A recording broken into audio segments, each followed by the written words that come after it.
తరతరాలుగా తరగని స్వర్ణ బంధాలు మన మానిపల్లి జ్యువెలర్స్. భారీ వర్షంతో దేశ రాజధాని ఢిల్లీ అతలాకుతలమవుతోంది. తెల్లవారుజామున భారీగా వర్షం కురిసింది. ఈ భారీ వర్షాలకు ఢిల్లీ, గురుగ్రామ్ ప్రాంతాలు జలమయమయ్యాయి. ఎక్కడికక్కడ వరద నీరు నిలిచిపోయింది. గురుగ్రామ్లో కార్యాలయాలకు వర్క్ ఫ్రం హోం ప్రకటించారు. సుమారు 30 విమానాలు దారి మళ్లించినట్లుగా తెలుస్తోంది. దేశ రాజధాని ఢిల్లీ నగరం వర్ష తీవ్రతతో అతలాకుతలమవుతోంది. తెల్లవారుజాము నుంచే కురుస్తున్న భారీ వర్షాలకు ఢిల్లీ, గురుగ్రామ్ ప్రాంతాలు జలమయమయ్యాయి. తెల్లవారుజాము నుంచే కురుస్తున్న భారీ వర్షాలకు ఢిల్లీ, గురుగ్రామ్ ప్రాంతాలు జలమయమయ్యాయి. ముఖ్యంగా గురుగ్రామ్లో ప్రతికూల వాతావరణం, విపరీతమైన నీటి నిల్వల వల్ల ప్రజలు తీవ్ర ఇబ్బందులు ఎదుర్కొంటున్నారు. రోడ్డుపై పటిష్టమైన డ్రైనేజీ వ్యవస్థ లేకపోవడంతో వాహనాల రాకపోకలు పూర్తిగా స్తంభించిపోయాయి. దీంతో పరిస్థితిని సమీక్షించిన యంత్రాంగం గురుగ్రామ్లోని ఐటీ, కార్పొరేట్ కంపెనీలు, ప్రైవేట్ ఆఫీసుల ఉద్యోగులకు వెంటనే వర్క్ ఫ్రం హోం ఇవ్వాలని సూచనలు జారీ చేసింది. అంతేకాక విద్యా సంస్థలకు ఆన్లైన్ తరగతులు నిర్వహించాలని ఆదేశించారు. మరోవైపు ఈ భారీ వర్షాల ప్రభావం విమాన రాకపోకలపై తీవ్రంగా పడింది. వాతావరణం అనుకూలించకపోవడంతో నిన్న ఒక్కరోజే ఢిల్లీలో ల్యాండ్ కావాల్సిన దాదాపు 15 విమానాలను అధికారులు పక్కనే ఉన్న ఇతర నగరాలకు దారి మళ్లించారు. దీంతో ప్రయాణికులు తీవ్ర ఇబ్బందులు గురయ్యారు. రోడ్లన్నీ చెరువులను తలపిస్తూ ఉండడంతో అత్యవసరమైతే తప్ప బయటకు రావద్దని అధికారులు ప్రజలను హెచ్చరిస్తున్నారు. వాతావరణ శాఖ కూడా మరికొన్ని గంటల పాటు అప్రమత్తంగా ఉండాలని అలర్ట్ జారీ చేసింది. ఢిల్లీ ఎన్సీఆర్ వర్షాకాల తాజా అప్డేట్స్ ప్రకారం అయితే పూర్తి స్థాయిలో దాదాపుగా కొన్ని గంటల పాటు మళ్ళీ వర్షం కురిసేటువంటి అవకాశం ఉందని కూడా చెప్తున్నారు. మనం యూటీవీ స్క్రీన్ మీద ఎక్స్క్లూజివ్ గా చూస్తున్నాం. బస్సు దాదాపు సగం వరకు మునిగిపోయినటువంటి స్థితిలో రోడ్డు మీద ప్రయాణిస్తుంది. అంటే ఆ ప్రాంతంలో ఆ స్థాయిలో భారీగా వర్షపు నీరు నిలిచిపోవడం. అలాగే మరొక వైపు చూస్తూ ఉంటే పిల్లలు పాఠశాలలకు వెళ్ళేటప్పుడు ముందు రోజు కురిసినటువంటి భారీ వర్షానికి ఎక్కడికక్కడ నీరు ప్రవాహం తగ్గిపోయిన తర్వాత బురద, మట్టి వాటిల్లోంచే విద్యార్థులు పొద్దునే పాఠశాలకు వెళ్తున్నటువంటి ఆ విజువల్స్ కూడా మనం చూస్తున్నాం. అత్యవసరమైతే తప్ప ఎవరు బయటికి రావద్దు.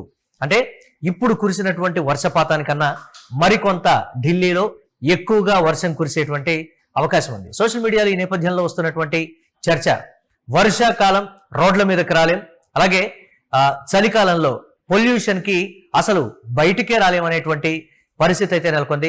చలికాలంలో విపరీతమైనటువంటి వాయు కాలుష్యంతో గాలి సూచి quality index, air quality index మొత్తం కూడా దారుణంగా పడిపోతున్నటువంటి పరిస్థితి ఉంది.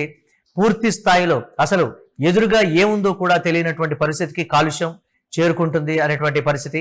పక్కన ఉన్నటువంటి పంజాబ్ లో రైతులు పంట వ్యర్థాలను కాల్చడం ద్వారా చలికాలంలో ఆ పరిస్థితి ఉంటే, వర్షాకాలంలో దాదాపుగా ఇళ్లలో సగం వరకు కూడా నీళ్లు మునిగిపోవడం కావచ్చు. అలాగే మనం చూస్తున్నాం యూటీవీ స్క్రీన్ మీద తోపుడు బండిలో వ్యాపారం చేసుకునేటువంటి వాళ్ళు వారి తోపుడు బండ్లు కొట్టుకొని పోవడంతో అవి ఎక్కడున్నాయో వెతుక్కొని మళ్ళీ తీసుకువెళ్తున్నటువంటి పరిస్థితి.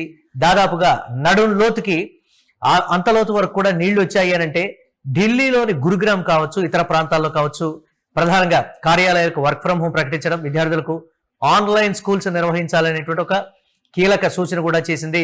దాదాపుగా మరికొన్ని గంటల పాటు వర్షం కురిసే అవకాశం ఉండడంతో ఎక్కువ మోతాదులో ఇంకా నీరు నిల్వ ఉంటుంది. ఇప్పటికే ఢిల్లీ, దాని పరిసర ప్రాంతాల్లో నీరు ఎక్కడెక్కడైతే ఎక్కువగా నిల్వ ఉంటుందో ఆ ప్రాంతాలని ఐడెంటిఫై చేసి అక్కడ ఉన్నటువంటి వారిని సురక్షిత ప్రాంతాలకు తరలిస్తున్నారు ఎన్డీఆర్ఎఫ్ సిబ్బంది. అలాగే దీనికి సంబంధించి పూర్తి స్థాయిలో కూడా ఎక్కడికక్కడ జనజీవనం స్తంభించిపోవడం, బస్సులు అంటే రోడ్డు మీద తిరగాల్సినటువంటి ప్రభుత్వ రంగ సంస్థకు చెందిన బస్సులు కూడా కొన్నింటిని ఆ సర్వీసులు నిలిపివేస్తారు. ఎందుకంటే ఆయా ప్రాంతాలకు కనీసం బస్సులు వెళ్ళటానికి కూడా లేనటువంటి పరిస్థితి. మొత్తం కూడా ఎక్కడికక్కడ కాలనీ మొత్తం నీళ్లతో జలమయమవటం, అక్కడ నుంచి ఎవరు కూడా బయటకు రాకపోవడం, కార్యాలయాలు కావచ్చు, పాఠశాలలు కావచ్చు, ఉద్యోగాలకు కావచ్చు, ఎక్కడికి వెళ్లకుండా దానికి సంబంధించి వారు ఇంట్లోనే ఉండిపోయినటువంటి పరిస్థితి. బస్సులు కానీ, టూ వీలర్స్ కొన్ని ఆ ప్రవాహంలో కొట్టుకుపోయాయని కూడా చెప్తున్నారు. వరద ఉధృతి తగ్గిన తర్వాత ఈ నేపథ్యంలో వెళ్ళి మా టూ వీలర్స్ మేము వెతుక్కుంటాం అనేటువంటి మాట కూడా చెప్తున్నారు.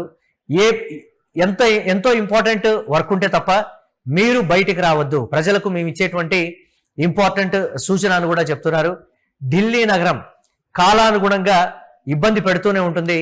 ఒక్క ఎండాకాలం మినహాయించి వర్షాకాలం, చలికాలం ఈ 2 సీజన్లలో ఢిల్లీలో ఉండాలంటేనే భయం వేస్తుంది అనేటువంటి మాట.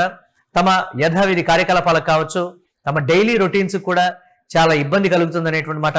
చిన్న వ్యాపారాలు చేసుకునేటువంటి వారికి ఇది తీవ్ర ఇబ్బంది అనే చెప్పాలి.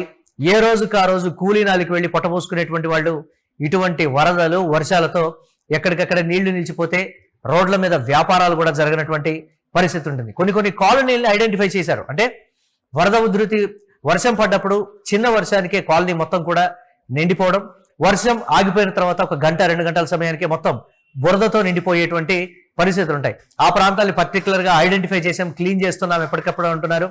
వరద ఉధృతి తగ్గిన తర్వాత వచ్చేటువంటి జ్వరాలు కావచ్చు, దోమలు కావచ్చు, మట్టి బురద, అలాగే డెంగ్యూ మలేరియా లాంటి రోగాలు కూడా దేశ రాజధానిలో విపరీతంగా వస్తున్నటువంటి పరిస్థితి. మొత్తం మీద ఈ వర్షం దేశ రాజధానిని ముంచేసింది, ఢిల్లీ నగరాన్ని అతలాకుతలం చేసింది. గురుగ్రామ్ ప్రాంతాల్లోని చాలా వరకు ఏరియాస్ అన్ని కూడా ఈ వర్షానికి ఎఫెక్ట్ అయినటువంటి పరిస్థితి ఉంది. విమానాల రాకపోకలకు కూడా దాదాపుగా 30 విమానాలని ఆ ఢిల్లీ పరిసర ప్రాంతాల్లో ఉన్నటువంటి విమానాశ్రయాలకి అయితే దారి మళ్లించారు. సుదూర ప్రాంతాలకు వెళ్లాల్సినటువంటి వాళ్ళు కావచ్చు, ఇంటర్నేషనల్ ఫ్లైట్స్ కావచ్చు, అవి కూడా కొన్ని రద్దయిపోయాయని చెప్తున్నారు.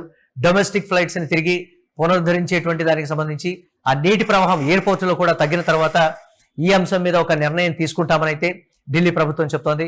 మొత్తం మీద అయితే సామాన్య ప్రజానీకం నుంచి పెద్ద బడా రాజకీయ నేతలు, వ్యాపారవేత్తలు కూడా ఇప్పుడున్నటువంటి ఢిల్లీలో ఉన్న పరిస్థితులతో ఒకంత ఇబ్బందులు పడుతున్నారని చెప్పాలి.